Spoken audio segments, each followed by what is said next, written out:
I want you to just picture a scenario for a minute. It is arguably the specific nightmare that keeps every landlord in Lafayette awake at night. Oh, yeah. You have a tenant who stopped paying rent, say, 3 months ago. You've gone through the awkward texts, all the empty promises, and then just silence. You are bleeding money. So finally, you snap. You say, okay, that's it. I'm done. You get in your car. You drive downtown, pay your fees. You file the eviction papers. You wait a week, maybe 2, stressing about this whole confrontation the entire time. It's the kind of stress that just, takes years off your life. It really is. So the court date finally arrives. You put on your best suit, you walk into the courtroom, you stand before the judge, ready to present your rock-solid case. Before you can even open your mouth. Before you can say, Your Honor, the judge looks at your paperwork, looks up at you, and just bangs the gavel. Case dismissed. Thrown out. And just to twist the knife, it's not because you were wrong. The tenant didn't suddenly pay up. It's not because you messed up a date on the lease. It's because you walked through the wrong door. Literally the wrong building. You are standing in the wrong room, legally speaking. Today, we are diving deep into a very specific, and I'd say invisible trap right here in Lafayette, Louisiana. We're talking about the confusing, the overlapping, and frankly, the expensive geography of eviction courts. It sounds incredibly dry, doesn't it? Jurisdictional boundaries. It does, yeah. But when you actually look at the research we've pulled together, specifically insights from Scott Frank at Lafayette Process Servers and the paper trails reporting, this isn't just dry administrative trivia. This is a minefield. It's a minefield that costs about $170 every single time you step on a mine. At a minimum. That's not even counting the lost rent while you have to restart the whole process. So that is our mission today. We are going to save you that money. We're going to decode these invisible lines between Lafayette City Court and the 15th Judicial District Court so you never, ever walk into the wrong building again. But, before we start looking at maps, we have to do the responsible thing. Right, the disclaimer. Yes. It's really important to state that while we are analyzing all these legal processes, neither of us are attorneys. Definitely not. And the sources we're using, Scott Frank, the process serving guides, they're experts in logistics, but this is not legal advice. If you need someone to argue your case in court, call a lawyer. If you need to know which door to knock on so you don't waste your money, well, stick with us. Fair enough. Okay, let's start with the trap itself. Scott Frank calls this the #1 mistake landlords make in this area. You have a rental property. The address says Lafayette, LA. Yep. The zip code is a Lafayette zip code. So logic dictates you go to Lafayette City Court to file an eviction. That's just common sense. Right. Logic would absolutely dictate that. But the thing is, administrative geography doesn't care about your logic. Right. The huge mistake people make is assuming that Lafayette in the mailing address means City of Lafayette for the courts. Wait, explain that. How can I have a Lafayette address but not actually be in the city? It's because the post office and the court system are looking at 2 completely different maps. The post office just cares about getting mail delivered from a central hub. They don't care about municipal tax boundaries at all. And that creates what the sources call the zip code trap. Exactly. It's a thriller for your wallet. And there are 2 zip codes that are absolutely notorious for this, 70508 and 70506. Okay, 70508 and 70506. If your property is in one of those, you need to be paranoid. Why those 2 specifically? Because they sprawl. They cover the really dense, incorporated parts of the city, but they also stretch way out into the, quote, unincorporated parish. So you can be in 7508 and be right in the heart of the city, or you could be in 7508 and be in what's legally just a cow pasture nowhere near the actual city limits. So the zip code is basically useless for figuring out where to file. It's worse than useless. It's actively misleading. Yeah. The sources use Calist Saloon Road as, the perfect example of this. You know how it just runs forever? Yeah, it's one of the main arteries of the city. Well, imagine you have a rental property on the early part of Calist Saloon. You're firmly in the city. You file at city court. No problem at all. Okay. But then you drive just 2 miles down that same road. It's still Calist Saloon.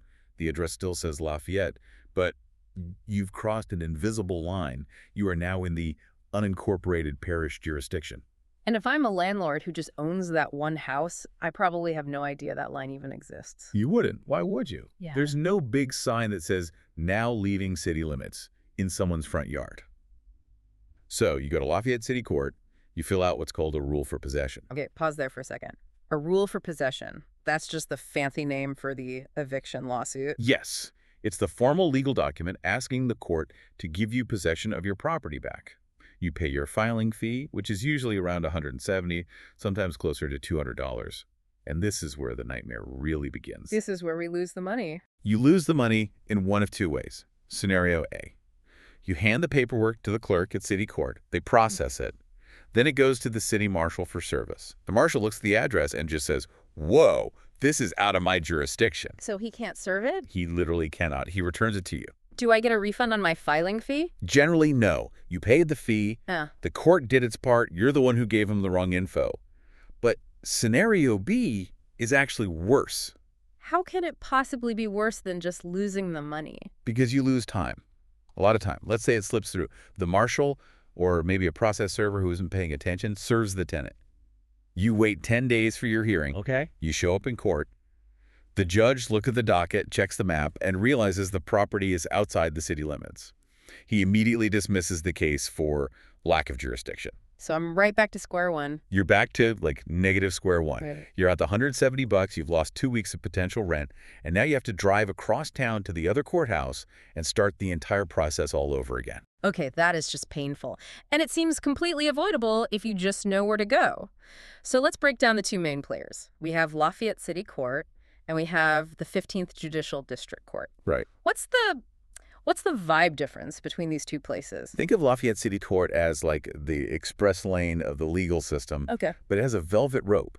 It's located at 105 East Convent Street. Convent Street, that's downtown, right near the library. Exactly. And the jurisdiction there is strictly, and I mean strictly, inside the official city limits. If you are 1 inch past that boundary line, you cannot sit at their table. But the benefit is speed. The benefit is speed, which is crucial when you aren't getting paid rent. City court hearings are generally scheduled much faster, usually within 7 to 10 days of filing. They handle a huge volume of these smaller cases, so they're built to move them through quickly. Okay, so that's the city court, the express lane. Then you have the 15th JDC. That just sounds more serious. Judicial District Court. It is. It's the big house. Sure. It's located at 800 South Buchanan Street, and it covers the entire parish. The whole parish. The entire thing. Yeah. So that includes the city of Lafayette, but also all the other towns, Carencro, Scott, Youngsville, Broussard, and all those unincorporated areas in between. So wait a second. If the 15th JDC covers the whole parish, couldn't I just file everything there, just to be safe? It could. Yeah. Technically, it has concurrent jurisdiction in the city, but the sources all suggest it's often much slower. Why is that? Because they are handling everything. Murders, major civil lawsuits, big money divorces. Your eviction might just get lost in the shuffle compared to a major felony trial. Plus, the process works a little differently. Yeah, so? At the 15th JDC, you're dealing with the Sheriff's Department for service, not the City Marshal. And you'll see the name Louis Perret everywhere. Louis Perret. He's the clerk of court for the parish. Yeah. The sources mention him specifically as a kind of signpost. Yeah. If you see Louis Perret on the letterhead or the website, you know you are in the parish system, the 15th JDC. Ah, If you don't see his name, you're likely at City Court. that's a really good visual cue. But we also mentioned something called a justice of the peace earlier. Where do they fit into all this? That's sort of the third option, and it's usually for the more rural areas. A justice of the peace, or JP, is a lower-level court. They can handle evictions, and they are often cheaper and maybe a little more informal. Okay. If you are way out in the parish, I mean, really in the sticks, you might be in a JP ward.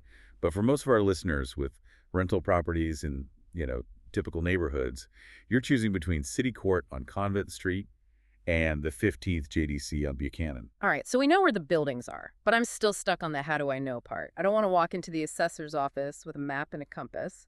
The sources promised us some hacks. And this is where this deep dive really pays for itself. The sources, specifically the team at Lafayette Process Servers, they have a couple of brilliant tricks to verify jurisdiction without needing a law degree. Okay, let's hear them. The first one is my favorite because it's so clever. It's called the LUS bill trick. The LUS bill trick. I love a good shortcut.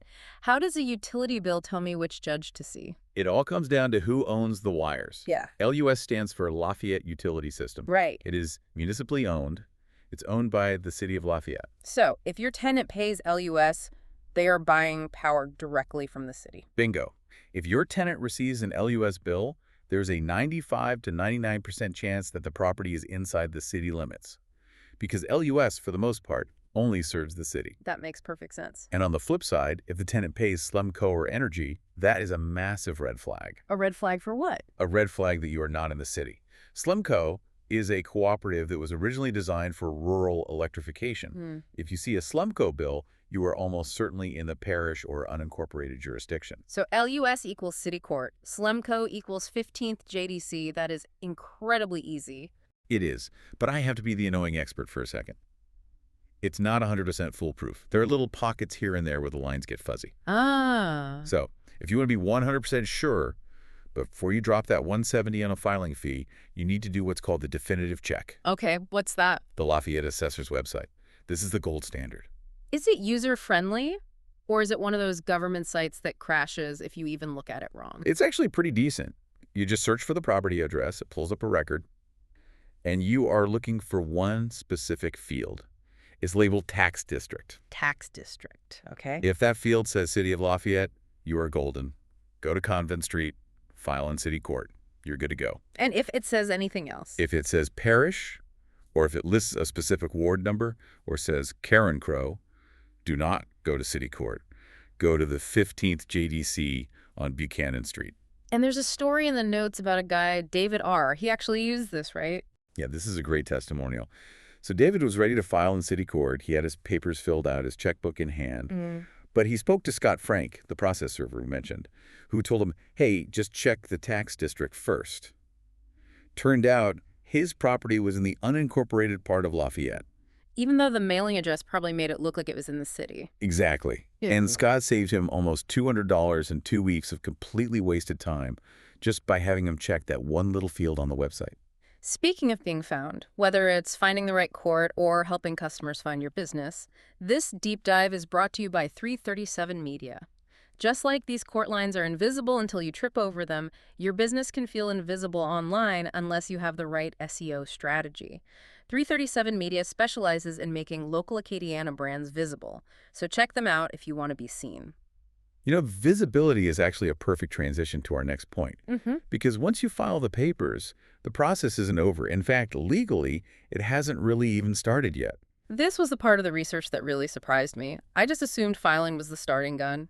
I gave the court my complaint, and let's go. Not in America. We have this thing called due process. You can't just take someone's home away without proving they know about it. So the clock for an eviction, whether it's the 5-day notice or the wait for a trial, it does not start when you file. It starts when the tenant is served. So physical papers in their hands? Or taped to their door in a very specific legal way, yes. But until that service actually happens, your case is just frozen in time. You could file on a Monday, but if the papers sit on a desk until Friday, you've just lost 4 days of rent. That seems incredibly inefficient. Bureaucracy. And this is where the choice of who serves the papers can matter just as much as where you file them. We talked about the city marshal and the sheriff. Those are the default options, right? You pay the court, they handle it. Right, and they're public servants doing a hard job. But just think about their workload for a second. The sheriff's deputy isn't just serving eviction notices. He's serving subpoenas for car accidents. He's serving restraining orders. He's executing criminal warrants. Your late rent notice is just one sheet of paper in a very, very thick stack. So it might not be the top priority that day? Exactly. It might take a few days for them to even get to your neighborhood. And that's why the sources bring up the third option, private process servers. And this is where people like Scott Frank come in. Yes. A private process server is a business. Their entire model is built on speed and accuracy. If you hire a private server, you aren't just waiting for a deputy's patrol route. You are paying someone to go there now. The notes mention same-day or rush service? That's the value proposition. I mean, if your rent is $1,500 a month, that's $50 a day.